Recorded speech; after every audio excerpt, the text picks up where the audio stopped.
And good evening, everybody. Welcome to the first installment of the Unfiltered Author Talks. I'd like to welcome Bryan. You're the first one to come on this installment, man. Hopefully, first of many. But just really excited to welcome you on for the first one.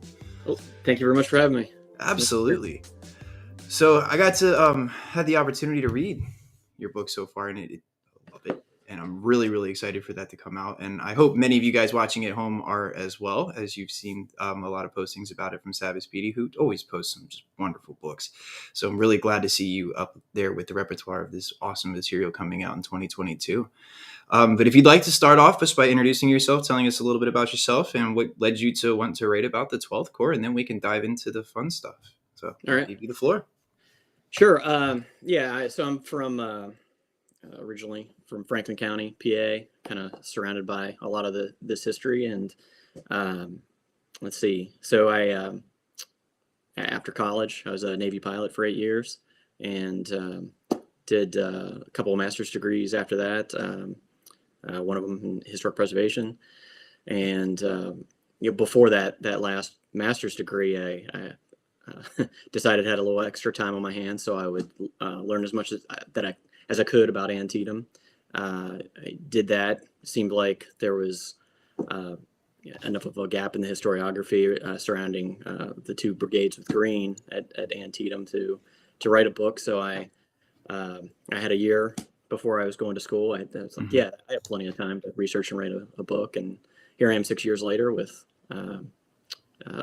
finally getting it published. Awesome. Most of that time was me working on it, but yeah, so a little bit of hubris, I guess. There you go. But and the scope of the thing sort of expanded because originally I was looking at Green's attack through the East Woods and over to toward the Dunker Church and that whole episode, and that's originally all I had in mind. Mm-hmm. And then it's over a little bit of time, I realized, Gordon's brigade there over the cornfield, sort of the anvil on which Green's attacks landing, it's in the Hammer's Landing, and that really needs to be included. And now I'm at 3/5 of the Corps. Really, it needs to be a Corps study. Mm-hmm. And then eventually, I got to the point of saying, I learned a bit about Cedar Mountain as well, and realized, that's really the story that needs to be told, because it goes from, that whole experience from Cedar Mountain through, the Second Manassas campaign juxtaposes really well with their experience at Antietam. So it got big really fast to the scope. I think it's cool that you went with a Corps study too. I mean, I'm sure that must, from writing from regimental to individual soldier up to the Corps level. I mean, that must have been difficult for research to try and just come up with all this material to start a Corps study. And you're coming, not just one battle with a Corps either. It looks like you're breaking it down to quite a few battles in the book there. And I think that's really, admirable to do, because that's a lot of work for a book. And I mean, tell us a little bit about the research process. Like, did you just kind of come up with the idea to go, from Cedar Mountain to Antietam? Did it start, like you said, it started sort of in the Eastwoods? Like, what led you to really want to cover all of the aspects of the 12th Corps from Cedar Mountain to Antietam?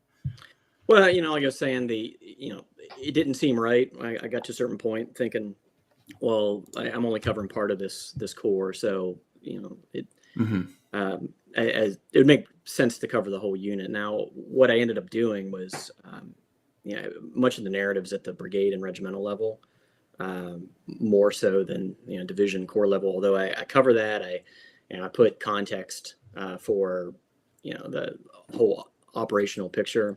Mm-hmm. But to your point, that it's a lot of really researching each regiment and eventually figuring out what parts of that narrative are kind of stand out. And so there's a lot of research. Sure. No, I can only imagine.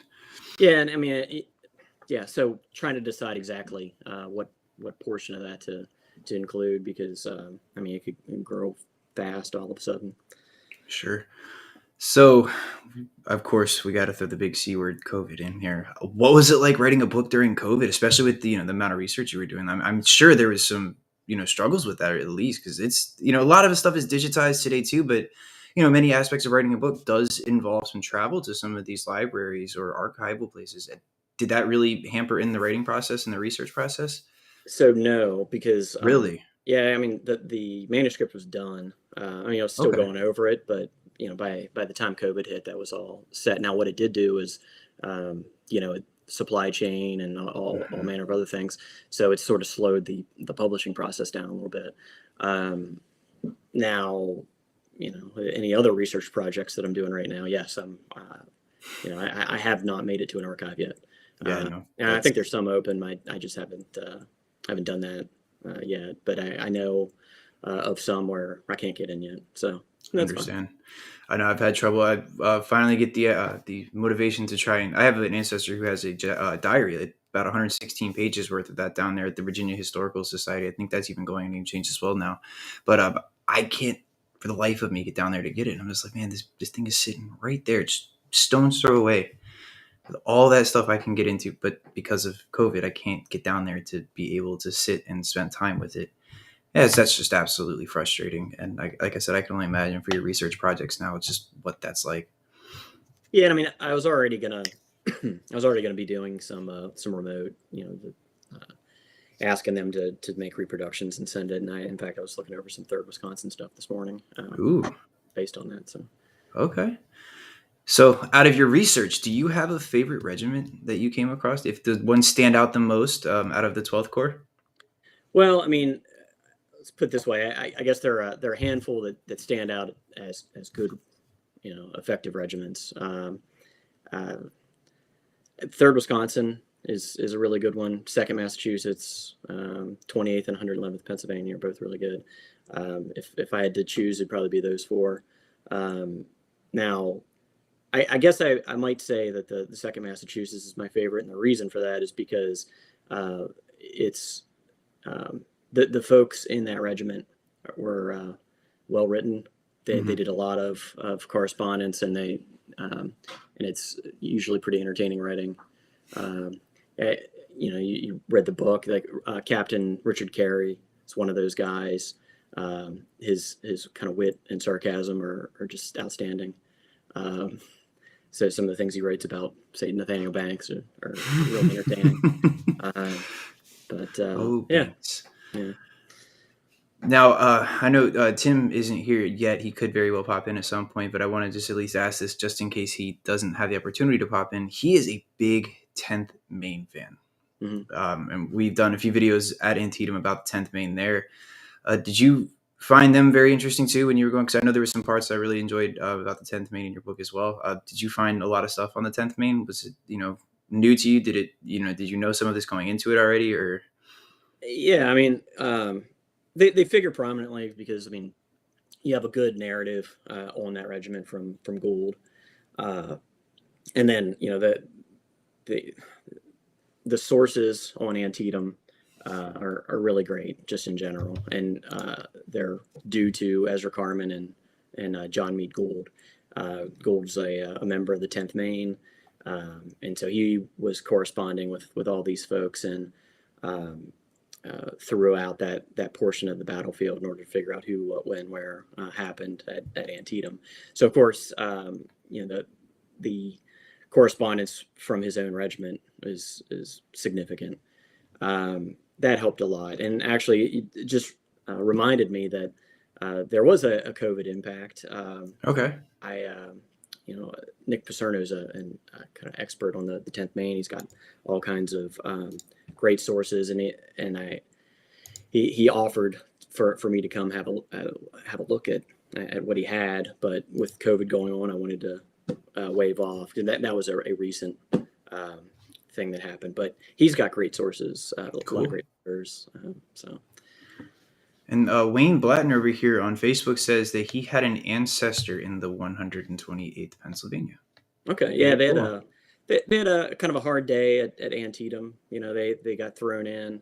The colonel and the lieutenant colonel, one was killed, the other one was wounded pretty badly uh, right at the outset, and so things sort of unraveled a bit from Mhm. there, and they just kind of like pitched in the cornfield by themselves, which because they Not a couldn't good get into place to line. be.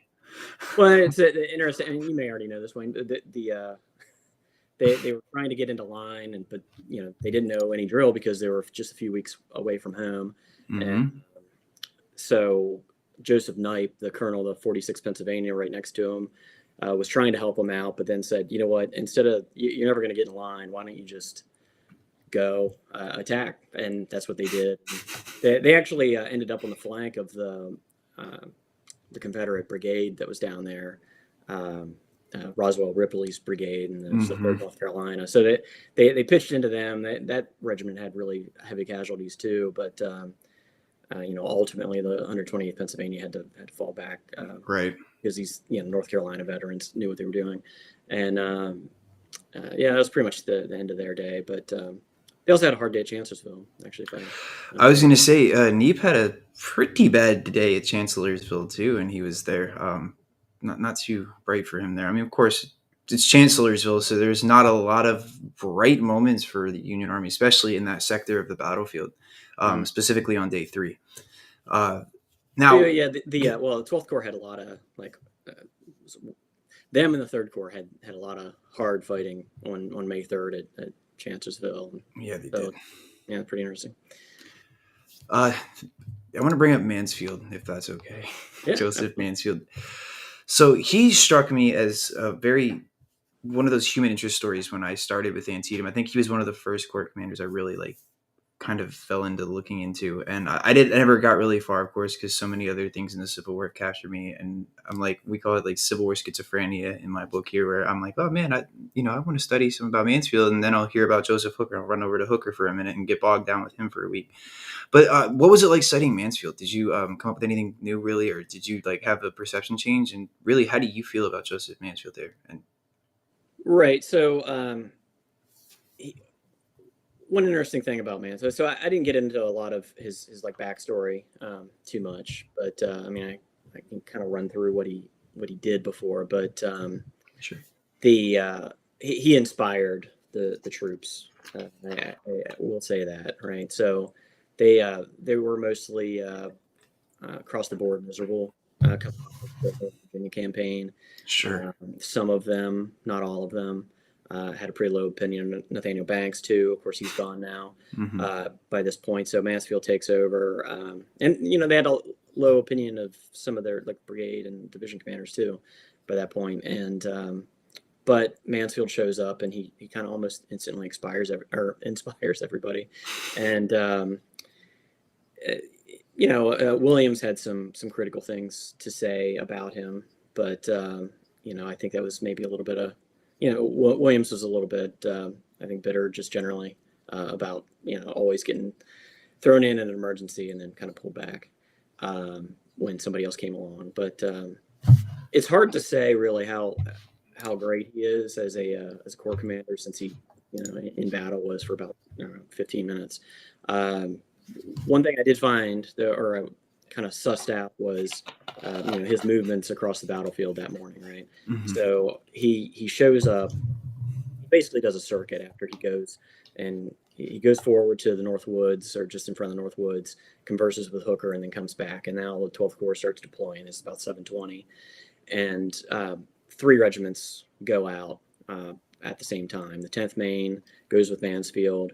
He's maybe over controlling them, and he gets them over across the Smoketown Road and then cuts them loose. Meanwhile, the 125th Pennsylvania is having a real hard time of it, trying to deploy under Samuel Crawford, and Mansfield gets to them and basically says, "Okay, you all are floundering. You need to." And he tells Crawford to bring them back, and he runs to these 2 veteran regiments that just were decimated, much more than decimated, at Cedar Mountain, and a little over 200, somewhere between 200 and 250 soldiers between the 2 of these, and says, "You 2 get up there." And so they do that quick swap. Those guys go in, and then Mansfield's off toward the North Woods, where Williams had taken the 124th Pennsylvania. They don't know how to deploy either. And so, Williams is having them deploy along the edge of the woods so they can get into line. And Mansfield gets up there, checks on what they're doing. He hears the firing over by the 10th Maine coming to kind of a crescendo. And he's hmm looking over that way, with a little bit of concern, and he's like, okay, continue what you're doing. And he runs and gets the 128th Pennsylvania, brings them forward to the kind of like northwest portion of the East Woods, and says, okay, start deploying. That goes kind of as I explained a minute ago, that it doesn't go very well. Right. And then he's back to the 10th Maine. So, and that's where he gets shot. So he does this quick circuit, like a kind of an oval around the Crawford's Brigade's portion of the battlefield, and it's like 5-10 minutes, and he's mortally wounded. Yeah, I hope I don't give him the nickname 10-minute Corps Commander for no reason. You know, I mean, I've always called him that because I mean he jumps in the battle, and he's really, it looks like he's vying for a Corps Commander position very early on too, and he finally gets it, and the minute he gets it, it's out the game for him, man. Yeah, he's been trying for a while. He was put on to engineering duty building forts, which, you know, it's a job in itself. Yeah, that's an incredibly hard job. He did well with it. But. And I'm a fortification guy, so I really do appreciate the attention to detail that Mansfield spent on a lot of the fortifications. And of course, it gets past, I believe his name is Stone, pretty early on in the war too. At least fortifications around DC, and when Stone gets that right after Ball's Bluff, or it may even be before. I'm sitting here trying to mess with my dates. I know Ball's Bluff is 61, so yeah, Stone's in DC, I think right after. But that is also what prompts. We can go into the conduct on war and all that fun stuff. Those congressional committees that get started. Yeah. There's something else. Did you find anything on that? Did anybody end up having to testify? From sure. The 12th Yeah. Corps? I'm sure. I would say there's probably no shortage of that. And did you come across any of those? Banks had to, right? And then, John Pope, of course, did. And then, John Pope. Nobody else is coming to mind right now. Okay. But, no, can I ask? Mansfield, what you think of John Pope as well? What do you think of John Pope, if I might ask? Is that a loaded question there? Yeah. Yeah. I mean, he did okay at points, right? Mm-hmm.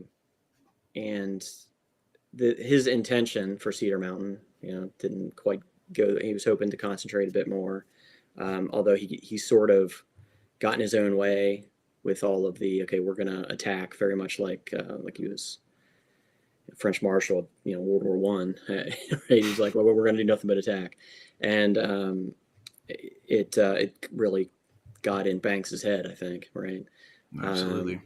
But so once you get out of Cedar Mountain, though, you go back to along the Rappahannock. He was doing sort of okay with the problem he was faced with for the first couple of days, and that it's an episode within the book that I really like. I think it's kind of important and not really covered too much, is that August 21st through the 25th period, before they get to the Rappahannock, but before the flank march starts. And he was doing okay until about the 22nd, 23rd. I say until the 23rd, because he actually had an idea to pitch around behind, across the river. The freshet that happened late on the 22nd killed that, so he was going to do it on the 23rd. But that's when Jubal Early gets across the river, gets trapped, and then the effort to go after Early is kind of anemic. So that's kind of where things start to go poorly. He could have taken care of that. And then, Early gets back across the river, and then the 25th is just Pope's just kind of casting around for, what do I do? He has his people like extending back down river when, they know Jackson's marching upriver. It doesn't really make much sense, and he lets his people waste their whole day marching around kind of in the wrong place. So he sort of has a lost day there. And then, after that, when they start looking for Jackson, that's when everybody knows about things starting to unravel, people not going where they're supposed to, and him not keeping track of it. But he's not a terrible general. Just let things get out of hand. And he had a problem that he had some constraints, right? But everybody does. Of course. Yeah. But he had to maintain contact downriver. That was his principal strategic problem to deal with. Okay. One other thing I like to look at, and I mean, you might as well, when we're looking at all these researching processes and we come across a lot of these accounts, did you get a good sense of what camp life was like for the 12th Corps, especially leading up to Antietam? Was that anything that kind of crossed you? I mean, I know there's a lot of focus on the battles too, but what was it, that you, if you were able to find a bunch of that stuff, like what was it like for the day to day for the 12th Corps? Because I know it varies between the Corps, because, we can talk about like the 11th Corps and what it was like with them, or what it was like with the first Corps, what it was like with second Corps, and so on and so forth. Mhm. But did you find anything of note there? Anything interesting that would be worth sharing? Not a lot. I mean, what I Mm-hmm. will say is, like before, at the beginning of the narrative, we talk about their movement towards Little Washington, Mm-hmm. and there's some accounts about what life was like. Basically, everybody was happy and having they were at Amosville before they got to Little Washington, and there are accounts of how um, all the regimental bands were going like every night, and it was just really pleasant. They had plenty to eat. It wasn't too Mm-hmm. hot yet, and everybody was really in good spirits. And then, sort of foreshadowing, they make a wrong turn up to Warrenton into the part of the country that they're going to be um, in that period along the Rappahannock, and then in the week after that, where everything goes badly, and they're starving and overmarched and miserable, and they don't have any supplies or anything. And you actually get like a little sense of that when they go into Warrenton, and they can see that there's the country is already stripped. That's before Army of Virginia goes in there and is Yeah. trying to chase Lee upriver. Did you enjoy spending any of the time at these battlefields that you wrote about? Did you get to, do maybe not in depth tours, but did you get to spend a lot of time at some of these locations? Yeah, I mean, I've been to Antietam tons of times, and I grew up kind of near there. But Mm-hmm. but yeah, I went up there a lot, um, poring over the topography from different directions, and Sure. in order to help figure out things that I was seeing in like the Gould papers. Um, I've been to Cedar Mountain a few times too. Good Um, deal. I was hoping you'd say that. Cedar Mountain's an interesting battle to kind of trace. I love the topography of Cedar Mountain too, and not much has changed with Cedar Mountain. It's very interesting to see when you go there. One of the things that struck out to me the most was being able to see Slaughter's Mountain. I call it. I'm sure you know exactly what I'm talking about when I say that. Being able to see that kind of looming over the field by the gate and everything. It's just, to me. I mean, of course, there's some modern day things growing up around there. You got a farm or two and a few visual obstructions, but yeah, in theory, it's pretty darn close to what it would have looked like. yeah, it's pretty good. I mean, the area that they own there is basically the woods where Mm-hmm. the hand to hand fighting was taking place. In some of its fields now, that um, that area, Sure. uh, and then across that road, and if you're up there where they have their signs, Mm-hmm. and silhouettes and stuff, it kind of drops down really far there. Wheat fields out beyond there, Mm-hmm. or would have been. So Right. And is that privately owned, or is that part of? that wheat field, what was the wheat field, is privately owned. Yeah, Darn. the park property is like I was saying, it used to all be like the woods that Mm-hmm. where Garnett's brigade was. Okay. Yeah, and on our page here, we're actually doing the Second Manassas book club thing with the John Hennessy's book "Return to Bull Run." So it's cool that you happen to come on. We had this work out the way it did. 'Cause that's something I honestly didn't know a lot about Second Manassas, and still don't, because I'm still working on John's book and reading that, and also being able to finally get out to Second Manassas. Did you also have some time at Second Manassas as well, or No, I've never been to Manassas. really? It's one of those that I'd love to get to, but and I mean, this corps is not fighting there either, so it's not Sure. part of the narrative. Um, but yeah, it's a battlefield I've always been interested in, and it's a good book. Yeah. I do encourage it if you get a chance to go out there, because it's like I said, it's different, especially studying that from my perspective. I didn't know much about it, and I felt like I did that because it just, you have two really big things happening before that. You have the 7 days, and then you have Antietam, so it's easy to see why it would get overshadowed. And I think I fell into that trap myself. Of course, you said the 12th Corps isn't really fighting there, so it's not part of the narrative, of course, but I still think it's in between. So I'd like to, see, especially talking about this, just kind of what it was like at Second Manassas as well. And it's the parts that I've been to are really cool. I saw Bronner Farm and, over by the Dogan House. It's neat. It's different. Definitely different. Going to the railroad cut was cool. Yeah, Yeah, I that's need to make it out there. It's it's definitely. just the landscape out there is supposed to be really nice too. I understand. Yeah, it doesn't have a data center up yet. There's a data center is supposed to be pretty close to that area, which they're trying to put up, which hopefully that won't happen, but fingers crossed there.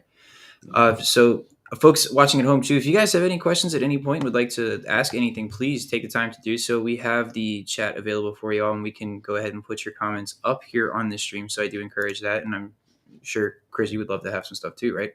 Yeah, absolutely. Absolutely. Awesome. So anything you want to discuss really about the book as well? Like, is there anything that really, really struck out to you when you were writing this that is worth talking about? Please, I would love to hear more, just kind of about the writing process too. Like how that went for you, and just kind of going, not too much detail, of course, but just what you. Yeah. I don't know if I have anything interesting to say about writing, but I mean, basically, I kept a massive spreadsheet, and it was broken down by kind of event or portion of a day, and then broken down by unit. And so I was typing up. I don't think I'm going to do it this way again, actually. So this may be a cautionary tale. Okay. But I was typing all kinds of source information into it, like kind of verbatim, and then but it was nice when it was done, because I was easily go there and like pull stuff out, and it was kind of organized, but it took way too long. So Yeah. I don't know if I'm gonna do that again. No, I can only imagine. But let's see, as far as interesting stuff to point out about the book, I mean, there's some things I sort of discovered that were to me interesting, that were departures from prior interpretations. I had a couple of those that maybe I could point out. So like at Cedar Mountain, there was you've got the wheat field, and there's this some people call it brushy field. I called it scrub field in the book. And before Gordon's brigade attack, so just set things up for people. Crawford's brigade attacks into the wheat field, and then they're the ones that kind of roll up Garnett's brigade, and then continue down the line and cause Tullifer and part of Early's brigade to kind of break towards the rear temporarily. And so they're doing that on their own. And Gordon's brigade attacks later. But there are 6 companies from Gordon's brigade from the 3rd Wisconsin that are forward as skirmishers.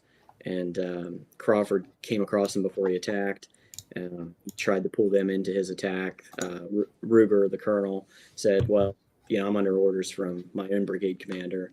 And happily enough for Crawford, a staffer from a higher level comes over and brings those Wisconsin companies for Crawford. But what happens is Ruger moves off to the right to try to get some interval, and then he ends up becoming detached from Crawford. So the traditional interpretation was they all went through the wheat field, and the Stonewall Brigade shows up in this scrub field. And they come forward, swing right, and then they're on the edge of the wheat field firing into the Wisconsin guys, and they kind of get they get wrecked by this, right? They do come back later and fight with their whole regiment. So what I discovered, though, was that the Wisconsin folks actually showed up in the scrub field, and then the Stonewall Brigade is opposite them. They go forward and they have their fight, and then once that's done, it lasts about 2 or 3 minutes. Then the Stonewall Brigade rolls right, wheels right, and they're on the flank for the last bit of Crawford's people that are coming across. So this is played out by Ruger's official report. He had a map that he had in the official report, which didn't get published in the OR, but it's in the archives, and it shows a slight ridge between the two fields that a couple accounts had pointed to, and it clearly shows these third Wisconsin people in one field on one side of the ridge, the 46th Pennsylvania, which is Crawford's right regiment, on the other side of this ridge, and it shows the enemy regiments, the Confederates, and exactly the orientation relative to the 3rd Wisconsin that all of the Stonewall Brigade reports describe. So it all kind of lines up. Cool. So anyway, I thought that was interesting. No, incredibly so. Thank you for sharing that. Yeah. I kind of have to deviate back to Mansfield here. I had a question that popped up on the other Facebook page. For some reason, the comments are not showing up on this thing. I always have this issue with that one page in particular. But Todd Rhodes on Facebook asked, what was the relationship like between McClellan and Mansfield? So that's a good question. McClellan loaned him some staffers because he didn't really have any. He had like one. McClellan loaned him one. I don't think it was bad. There's not really a lot of source information about it. What I will say is I think McClellan was happy that he was there because a couple days before Antietam, McClellan was casting about for a replacement for Alpheus Williams, who he didn't like. And he was kind of serious about getting rid of Williams. When Mansfield was already on his way, but when he showed up, he immediately went into Williams's spot. So he was temporarily leading the Corps at the time. It probably didn't help. I'm talking more about Williams than Mansfield here now, but it probably didn't help that Williams lost the Corps on September 15th for a short period and missed a meeting that he was supposed to have with one in Middletown. But I will say, McClellan was looking for a replacement before that event. And then JD Mayo also on Facebook. We have an influx coming in from the one page that's not working on comments, so I'm trying to copy paste and put them up here as quick as possible. But I have JD Mayo say his third great grandmother was Luther Early Gaines. She was a first cousin to General Early. Her sister was Jane Early Dickerson. Cool. Yeah. Early had an eventful time during the period of this book, and he comes up a lot actually. So at Cedar Mountain, like kind of alluded to, is half of his brigade gets rolled up, and as does the two brigades to the left of him. While that's happening, he's downhill, positioning another brigade, and kind of that showed up, AP Hill's 1st Brigade that showed up, and is putting it into a good place to enfilade some of the Federals.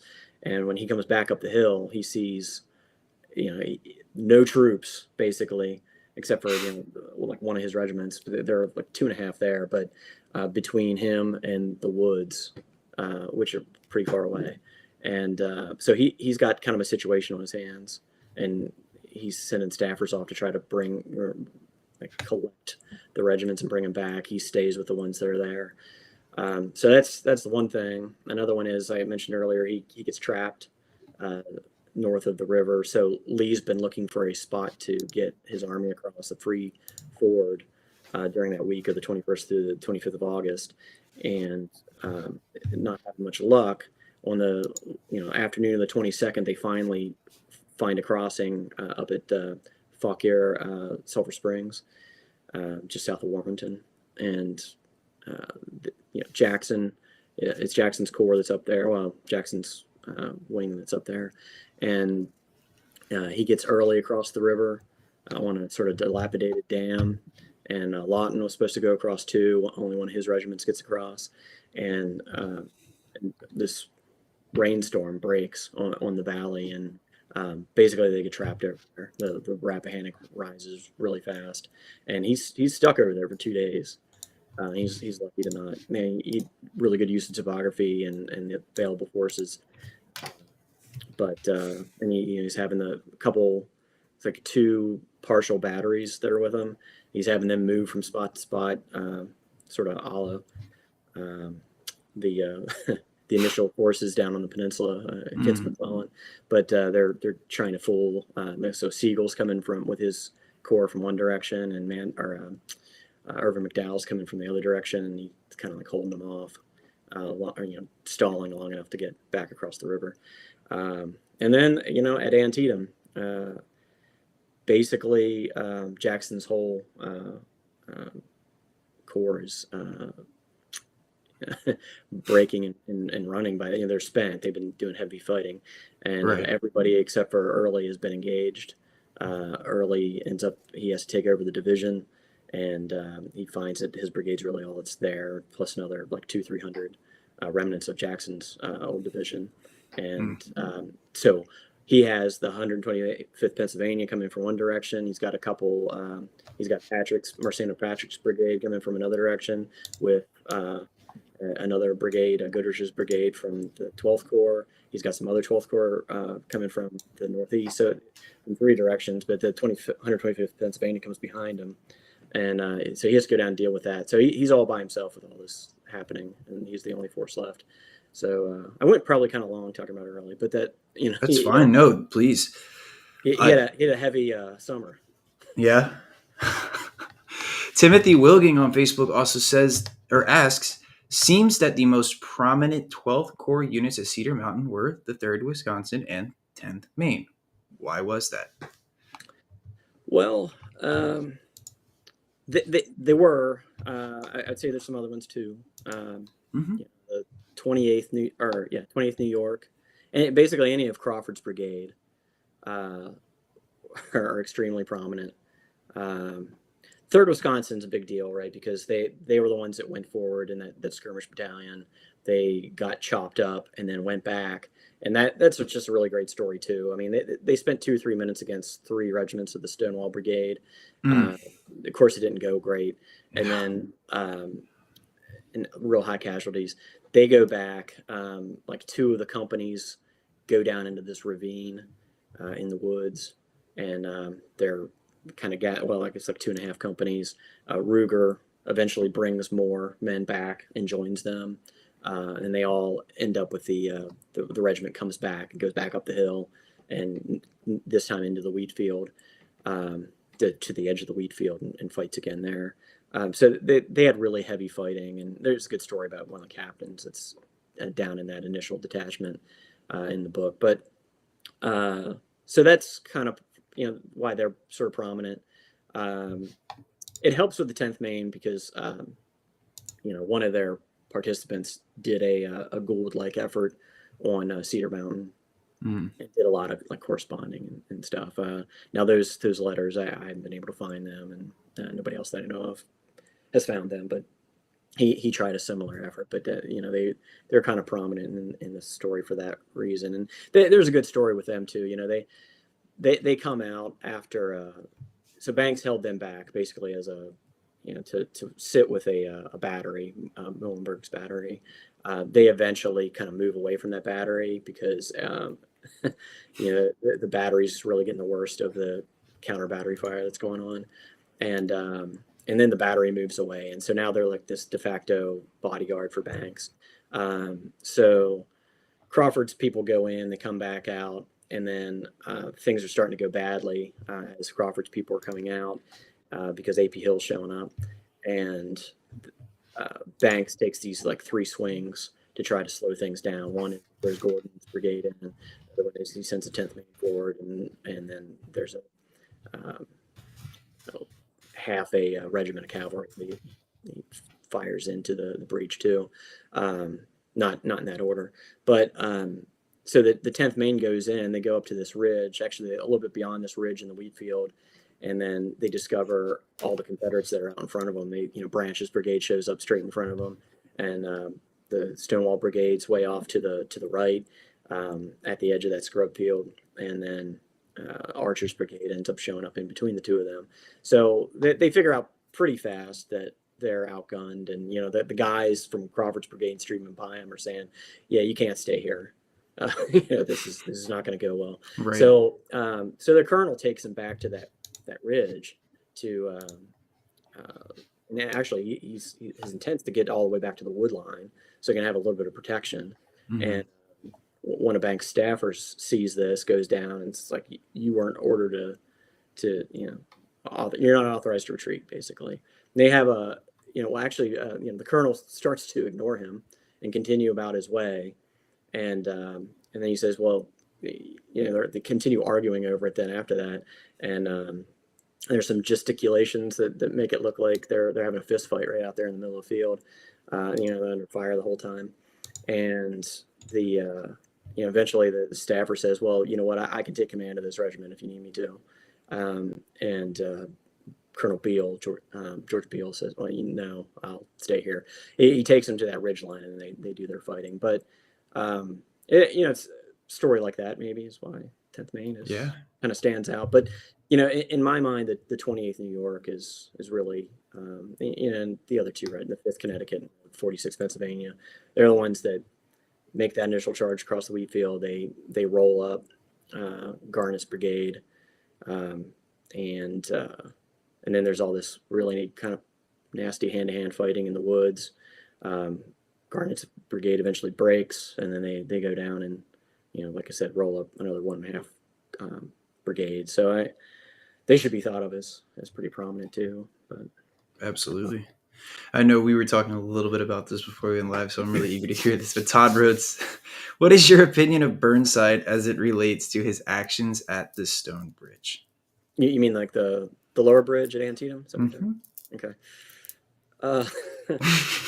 Well, I'll say I haven't studied it too much, but I would think that he probably could have been a little more energetic a little earlier. And that would have helped the overall kind of situation at the battlefield.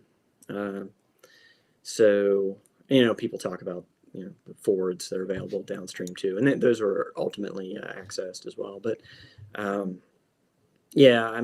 think a little bit more, a little more energy into it would have been good sooner. Sure. But that's not the, I'm no expert on that portion of the battle. Though.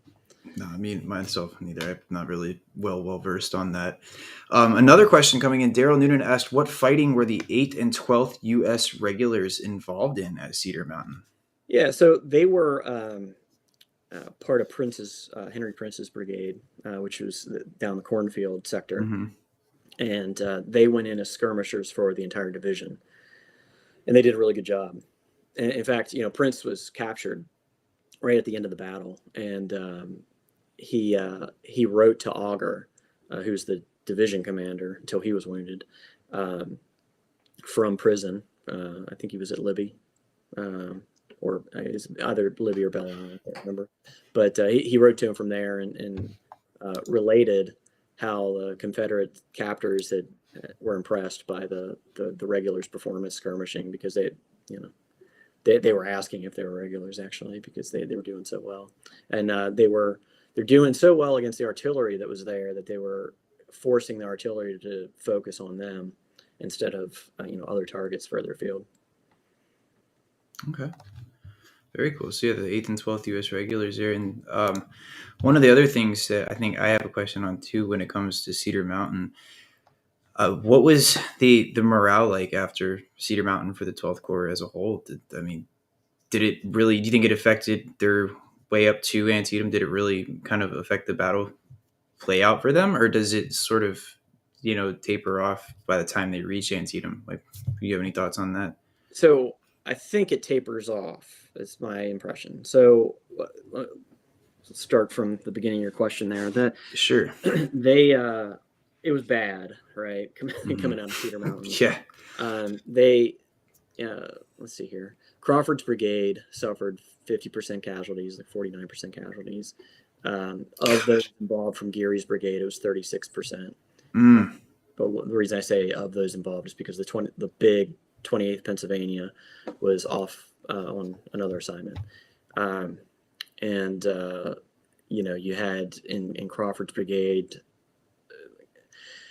the number of officers, they didn't have any company officers left, basically. You had a captain running the regiment, and you had, it was just bad. Most people were captured. They consolidated that regiment down into 4 companies, run by corporals and sergeants. So most everybody expected that they were going to be allowed to go home and recruit. It was that bad, and Pope actually thought that they were not fit to do anything. He kept them out of out of the way basically as much as possible, and he kept them out of the way at Second Manassas. There was also the problem of how they felt about some of their officers. So, you know, at Cedar Mountain, what I've seen is that Samuel Crawford basically gave the order to go, and then he stayed behind in the woods. And people already didn't like him too much because, you know, he had supplanted Dudley Donnelly, who was the colonel of the 28th New York. He had been the brigade commander. And then, you know, after First Winchester, they, you know, Banks put Crawford in charge of that brigade because he had showed up as like a supernumerary. And people didn't like that because, you know, they liked Donnelly. Donnelly was mortally wounded at Cedar Mountain. And people just, you know, that and then a lot of other things that happened after that caused people to not really like Crawford too much. Some, you know, like I mentioned, over in the second division, you had a lot of turnover at high ranks as well because, you know, Augur was killed, or not killed. Augur was wounded, taken out of the battle. Prince was captured. Geary was wounded. So both the brigade commanders and division commanders were gone. I said both. There's a third brigade that was like a regiment and a half at Cedar Mountain. It grew because the other regiments were gone. They came back, but that was George Sears Green. He ended up taking over the division, and after a lot of additional turnover, the lieutenant colonel from the 28th Pennsylvania, Hector Tyndale, took over that brigade that was Geary's, the Ohioans in 28th Pennsylvania. Tyndale was hated, and just absolutely reviled. That evolves over the course of Antietam.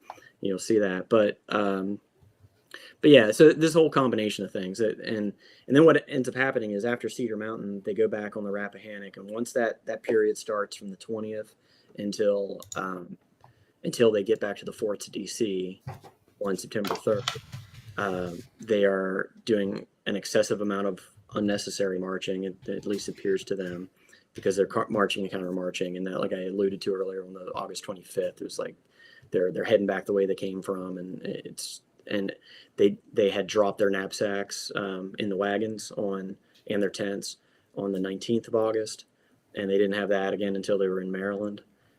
So they didn't have a change of clothes, and they weren't getting food. They went 3-4 days at a time without any food. One time the wagons caught up to them, and everybody looked starved. And you know, Confederates dealt with stuff like this too from time to time, and in general, they had to deal with this kind of thing more often. But you know, and it shows kind of the evolution of how things were going, because on the 20th, it was either the 20th or 21st, members of the 28th Pennsylvania turned down some meat that was available because they didn't have salt to go with it. Like a week and a half later, I think they were eating a raw cow. You know, they didn't have any salt. Tasty, yeah. Ooh, yeah. So you know, things weren't going too well for them, and you know, they didn't have water a lot of the time.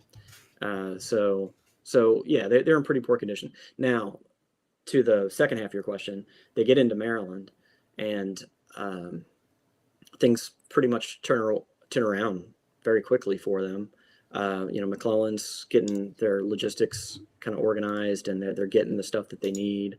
They're getting plenty of, you know, additional rations from civilians, and things start to look up. Now, one other thing that happens is they get a little taste of victory for the first time. The only members of this corps that had ever been through a victory were part of Geary's brigade, the Ohioans, who had been at Kernstown. And in Western Virginia, they had a win there too. Everybody else had nothing but losses, or they hadn't been in a fight before.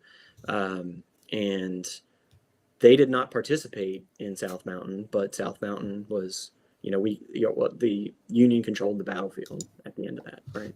So they got up there, and they got to see, okay, this is what it's like to win a battle, and John Meade Gould himself was saying about, for the first time, I felt like I know what it's like to have a victory, and his spirit turned around immediately, right? Mhm. Oh, Todd has an interesting question. He said, "Sorry if I missed this. I'm confused by title. 12th Corps didn't exist until after Cedar Mountain. They were the Second Corps in the Army of Virginia," and then I think there's a follow up to that as well. Yeah. Yeah, 12th Corps. Well, yeah, September. So It's true. The original title of the book was Banks Corps from Slaughter's Mountain to the Dunker Church, but and the reason for that was because of the concern that you raised there. I mean, it's true, and I do refer to them as Second Corps Army of Virginia for the first part of the book, first half. But yeah, we know them basically as 12th Corps. So yeah, basically that's the reason why we went with it. It was made for a cleaner title, I think, too. That's what we did. But I explain all that. Yeah. Wayne Blattner, does your book have an order of battle for Cedar Mountain and a separate order of battle for Antietam? It does, and it also has a order of battle for the skirmish at Orange Courthouse and First Brandy Station, and there's a skirmish at Beverly Ford. I put one in for that too, and I think there's one other one, but I can't remember. I look forward to looking more into that. That's going to be, and I'm so excited to actually be able to dive into it again. And I'm a big proponent of having the physical copy. I love to be able to do the advanced readings and stuff on the Kindle, and I think they're great for that. But I'm always just going to be so much more fascinated when I have that hard copy in my hand. Speaking of that, when can our folks expect to get a hard copy? Quite soon. It shipped from the printer yesterday. Oh, really? Yeah, and I expect copies will be with Savas Beatty tomorrow. I know that if they didn't get there today, I know I have some copies coming here that are expected to be here tomorrow, unless the weather had caused some perturbations there. Yeah. No, so real soon, probably within a week, I guess. I bet it's going to feel so rewarding to finally hold. I mean, this will be the first time you actually hold one of the physical copies, right? Yeah, it's gonna be great. This is exciting, man. Well, we're nearing our hour. Did you have any closing thoughts or anything you wanted to finish up with in the show tonight? No, not really. I mean, I'm thank you and thank everybody for joining. I appreciate it. I'm happy to continue answering questions if there are any more. Sure. Yeah, I'm checking all the pages here. It looks like one of the other ones that came in comes from Todd Rhodes as well. Could Mcclellan have made better use of Special Orders 191? That's a loaded question right there. Yeah. I think we have Alex Racino coming on. I do. You want to talk to him about that? But yeah, I mean, I think he did better than the traditional, interpretation of events. He was getting people moving faster than traditionally interpreted, and I think he did okay. Yeah, I think I concur. I think he did okay. Yeah, I mean, Susan Ward comes on too. Sorry, she asked, "What is up next for you?" So I've started research on a follow-up volume, and it's the intent there is to cover Chancellorsville, Gettysburg, and then part of the Corps goes and helps out with the draft riots in New York. So actually, I didn't know that. That's interesting. They go and help with the draft riots. Yeah, so part of Gordon's brigade. Well, it's not going to be Gordon's brigade anymore. It'll be Ruger's brigade. Heads up. So 3rd Wisconsin, 2nd Massachusetts, I think 27th Indiana, and there might be others, but I'm not sure. But the rest of them are staying with the Army and on its way back into Virginia. And that stuff will get covered too. So basically, closing out the Eastern Theater. I expect to be a little bit longer than this one. Okay. With all that stuff included, and like we were talking about earlier, the something that I just learned here today was that a couple of those same regiments were involved in a 2nd Brandy Station, and so big cavalry battle, but you had a couple infantry regiments there anyway, and they actually contributed. Very cool. And another interesting question comes over from Twitch. Actually, Tasbo says, If an average cow could be butchered and cooked adequately, how many men could that feed? I have no idea. I don't either. That was What I will tell you is ooh. that I know I don't know the number, but there's an account of the night before Antietam where basically cows were delivered to the regiments, and they were butchering them, and I know one of them, they didn't do the job right, and so the Mm. cow was like running around and trying to run people over after that. Oh my But god. yeah, but they said that, and this was 125th Pennsylvania. They said that it was a few cows per regiment, I think. So. Hmm. Well, very cool. Chris, thank you so much for joining. And folks, if you guys want to check it out, Savage Beatty is the place to buy the book, and you can also get it on Amazon if I'm not mistaken. Yep, yeah, it's available Very there. cool. Yeah. Well, I look forward to it. Well, if you won't have anything else left, good to go ahead and go, man. I really appreciate you coming on tonight and providing this. For most of you guys, folks, if you guys listen to this on Spotify, it'll be up within the next hour or so. It just takes a little bit of time to get it edited and thrown up there, but it's been very streamlined recently, which is awesome. So we'll have that up and you can re-listen and recap on what we talked about. And again, we just thank you for being on here, and hopefully we can have you back soon to chat some more 12th course stuff. Sure. Yeah. Thanks everybody again for tuning in, and thanks, Tyler. Yeah, absolutely. And we got everybody saying interesting talk. Thank you. Yeah. All right, Chris, take it easy, buddy. All right. Take care. Huh?